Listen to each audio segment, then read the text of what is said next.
We are going to talk about scam texts. Scam texts. Have you received one lately? What did it say? Oh, so many variations. This one, Christine, I received a scam text from Telstra for my son, which was telling him he had a credit card and wanted a refund. Susie, I had a text saying that I was eligible for some money from a class action. I thought it was a scam, so ignored it. Had a couple more from them before I looked into it, and turns out that it was true. Okay, well, that's good, Susie. That makes me really happy. Isn't that hard? If you've actually got someone trying to get in touch with you, it certainly does make it difficult. Lillian, I received one to say that a new device had logged into my PayPal account and I needed to verify via the link. Also been receiving a number of calls from random Australian numbers lately too. All right, we'll talk about why this is relevant next.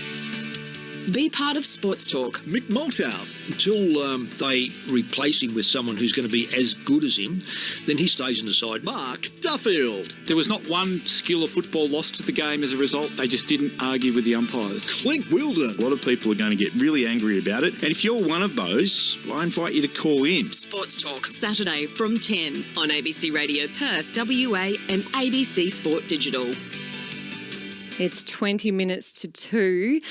Some more texts from you. Oh, Glenn from Hillary's. Ari, the camera blackmail scam that Sam was talking about, our producer. I'll never forget the day I saw an interview with Mark Zuckerberg, and in the background was his computer with a piece of black tape over the camera.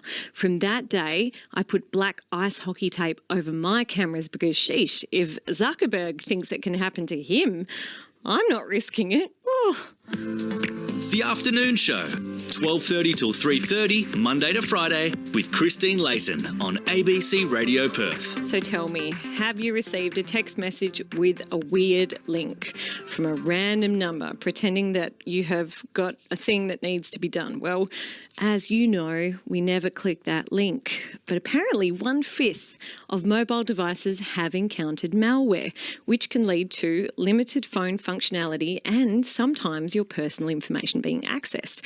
So what can you do to protect yourself, and how do you know if your phone has encountered such a virus? Dr. Ritesh Chugh is an Associate Professor of Information Communications Technology at Central Queensland University, Australia. Hello again, Ritesh. Good day, Christine. Nice to speak to you again. Likewise. We have had so many people with so many texts. Do you get them? Do you get those annoying scam text messages like I get every morning? Absolutely. Look, we're all susceptible to these messages. It's just how we handle them is what is important. Yeah. And having said that, I think people just need to be more aware of these scams and what actions they can take, and actually identify whether their phone has been infected. And I say phone for a reason. And the reason is 84 or nearly 84% of the global population now owns a smartphone. Yeah. And our dependence on them has increased. And that's why, they're an attractive place for scammers to try and get into. Definitely. You use your phone for everything. So what should you do when you get these scam texts? We just spoke to our news reporter, and I do the same thing. When I get a scam text, I swipe left and I delete it immediately. Is that the right thing to do? Well, usually I delete it, but I inspect the message and the link in it before I delete. Because one of your listeners perhaps sent you a text message saying it's the legit messages that sometimes also get deleted. So I actually inspect the message, and usually these text messages or the link in these text messages, at the end of the link usually contain a series of 5 to 9 random letters and numbers. Yep. So when I see those 5 to 9 random letters and number, I'm like, delete. And we also have to be careful of the message itself, because the message could be for a Zoom meeting invitation. It could be for a postal delivery. It could be a message that says, well, click here to claim a reward. It could be a message that says someone has uploaded your photos to your family album. Click here to see those photos. Oh, and that sounds so innocent, doesn't it? So when you say, and just to be clear, when you say inspect the message and inspect the link, you definitely do not mean click it, do you? No, definitely. No, don't click it. I just look at it. Just No, checking. no, don't click. How common are phone viruses? And if we don't click on these links, how are we getting them? To answer your first question, Kaspersky, which is a renowned cybersecurity company, last year detected nearly 3.5 million malicious attacks on mobile phone users. And 4 in 10 mobile phones globally are vulnerable to cyber attacks. So they're quite common. In fact, in Australia as well, late last year, there was a new virus floating around called the flu-bot virus. I remember hearing about this, yes. Yes. So over an 8-week period in Australia, there were about 16,000 reports, and that virus is actually still rampant. Wow.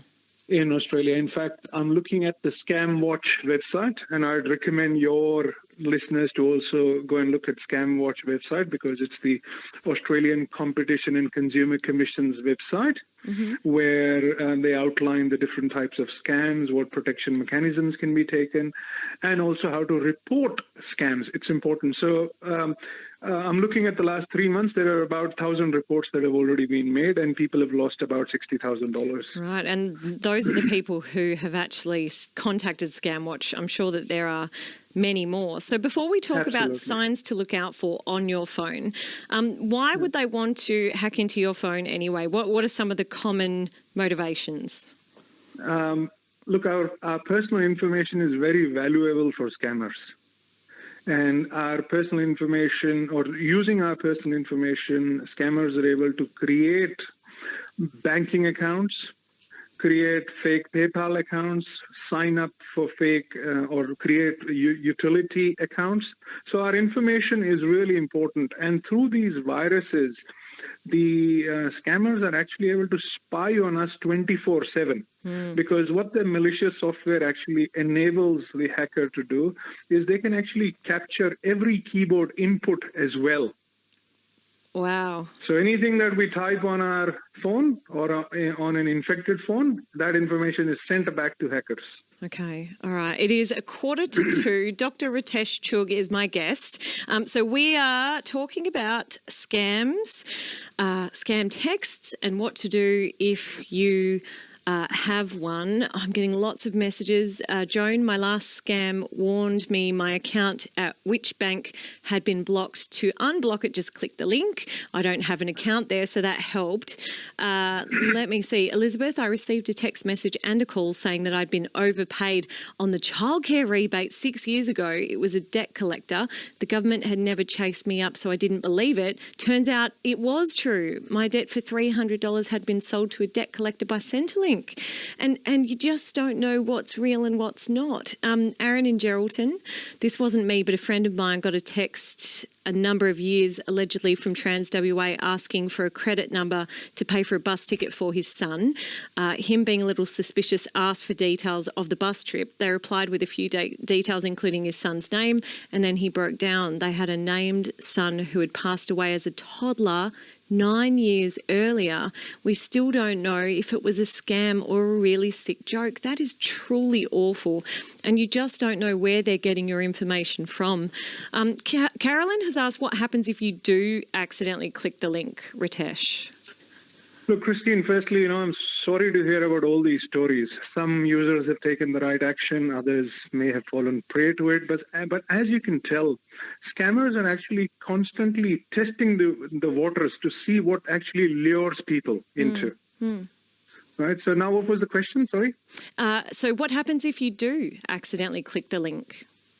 Okay. Well, if you click on the link, usually the next step is it will ask you to install a malicious app.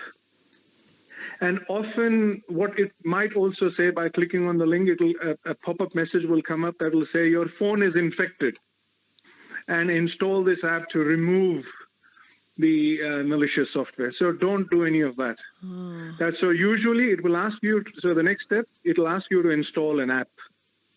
So do not do that. That's so blatant. I would have thought it would be more stealth. Look, people fall for it. Yeah. So, Okay. unfortunately. Wow. All right. So how do you know if your phone has encountered a virus? What are the telltale signs? Christine, the phone will usually exhibit some sort of abnormal pattern or behavior. I would watch out for unexplained billing charges, because when the app is running in the background, it's chewing up your data. Watch out for unusual pop-ups or poor performance of the phone. Sometimes apps will take longer than usual to open. They might crash randomly, so just watch out for those signs. Battery drain is another thing. If your phone's chewing up battery really fast, well, that could be a sign of a problem. And also overheating of your device. Because when the malicious app is running in the background, your phone would overheat. So these are some signs to watch out for, Christine. But look, it's usually not very easy to tell. Yeah. You might find it's a combination of these different signs that you need to be aware of. Okay. And in terms of preventative measures, what can you do to try and prevent your phone getting a virus, Ritesh? A lot of people I've spoken to, Christine, do not install an antivirus app on their phone. Yeah, I don't have one. So my advice is please install a reliable antivirus app. Okay, which are some reliable ones that? Yeah. Good question, and I emphasize on reliable because there are a lot of third-party apps that you will find online. You know, iPhones don't allow you to install third-party apps, but on Androids, you are easily able to install third-party apps. So be aware of third-party apps. What's a third-party app? An app that's not available from the Google Play Store or the Apple App Store. Yeah. Okay. Yes. But some reputable vendors that offer antivirus apps are McAfee, Norton, AVG, Bitdefender, and they offer both paid and free protection. So you can choose. But having said that, my advice is avoid free apps. Yep. Because there's always a catch. No, nothing is really free. Oh, there's always a catch to everything. Yes. Yeah. So, Ritesh, I'd love to bring in Kevin from Kambalda, who's phoned in with a type of scam text message we actually haven't mentioned yet. Hello, Kevin. Sure. Hi, Christine. How are you? I'm good. Tell me about this one. A couple of times in the last couple of months, I've had a text message saying you have a voicemail for your package. And if you go into your phone and to check your voicemails, if there's a little red symbol's not there of a cassette thing, like you know what the voicemail thing is, then I know it's a scam. I just delete it. Yeah, I've had the same thing. I've had the same thing saying click this link for the voicemail message, and I don't have voicemail. Yeah. So and the same one where he said you've got 5 to 9 different symbols of letters and numbers. Yeah. As soon as I see that, it says, "Oh, your package is awaiting for pickup." I know it's a scam. I just delete it. Oh, it's so annoying, isn't it? How many do you get, Kevin? Over what period of time? In a week, I'd probably get 3. Yeah. Oh, it's such a pain. Yeah, thank you. Pain in the rear. That's correct. I agree with you. What would you say to that, Ritesh? Look, Kevin, unfortunately, it is a problem. And in fact, these missed call and voicemail messages started becoming rampant in Australia in August last year. Oh. And like I said, usually they end with those 5 to 9 random letters or numbers that say that you have a missed call or a voicemail message. Obviously, avoid clicking on those links and just delete them. Okay. Question here. Can they automatically download things onto your phone after you click the link? Some of the links do that, but in most instances, they'll ask you permission because, they have permission here could not necessarily nefarious or, the malicious apps don't necessarily have to ask you permission. Okay. Permission is assumed by the fact that you've clicked the link. Yes. Yeah. Right, okay.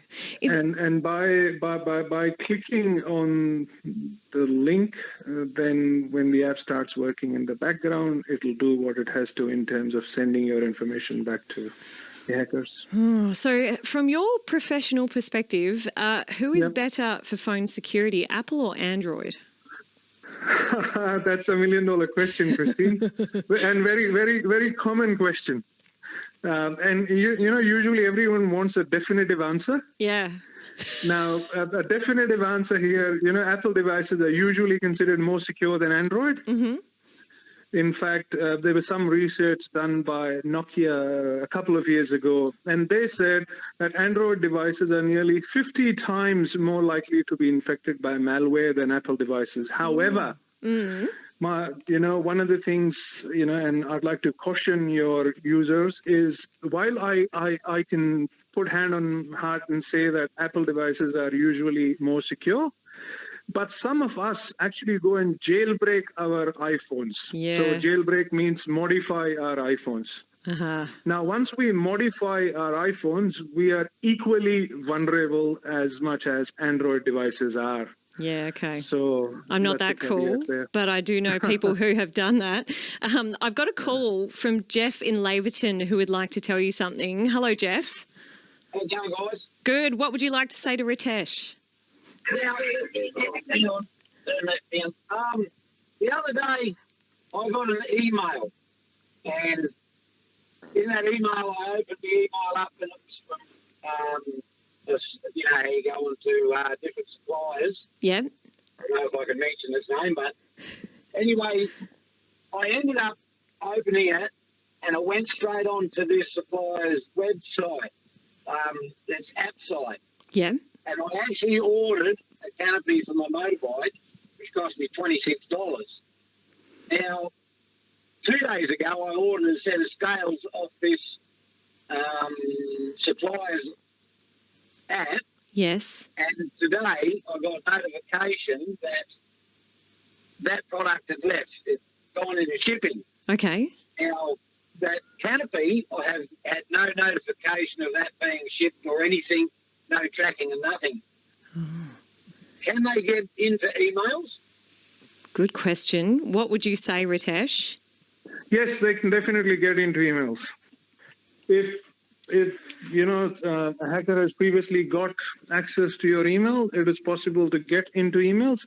But that doesn't mean a third party. So, for example, if you've ordered a product from a third party and they've sent you a legitimate email, that does not necessarily signal an intrusion. Okay. All right. So, yeah, I look, from what you've described, I don't think there's anything sus. Okay. All right, Jeff. Thank you for the question. Very quickly before you go, because we've got news coming up, Deb has asked, does your phone have something that listens? Is it just me, or do you talk about something, then it pops up on Facebook? I've had the exact same thing, Ritesh. What's going on there? Look, again, this is all part of permissions. So data tracking happens. So data tracking is usually based on, so for example, if you've gone to Google and we've searched for something, you will see that the ads change accordingly. We are subjected to the same content. So not listen as in literally listen. Oh. It's reading our data. Oh, no way. I have mentioned shutters in front of my phone, and I got 5 different companies on Facebook last night. And I was just making an observation about shutters. I'm not looking to buy any. So I'm totally with Deb. It's crazy. Can you turn it off? Can you turn it off? Yes. Look, there's no hard and fast way to go and do it. I mean, you can go and turn tracking off. Okay. But that's the only way. That's the only way. Ritesh, it's always so good to speak to you, to access your brain on this. Thank you so much for coming on. Thank you so much for having me. Have a lovely weekend, everyone. You too. Dr. Ritesh Chugh. He is from the CQ University. He's an Associate Professor of Information and Comms Technology.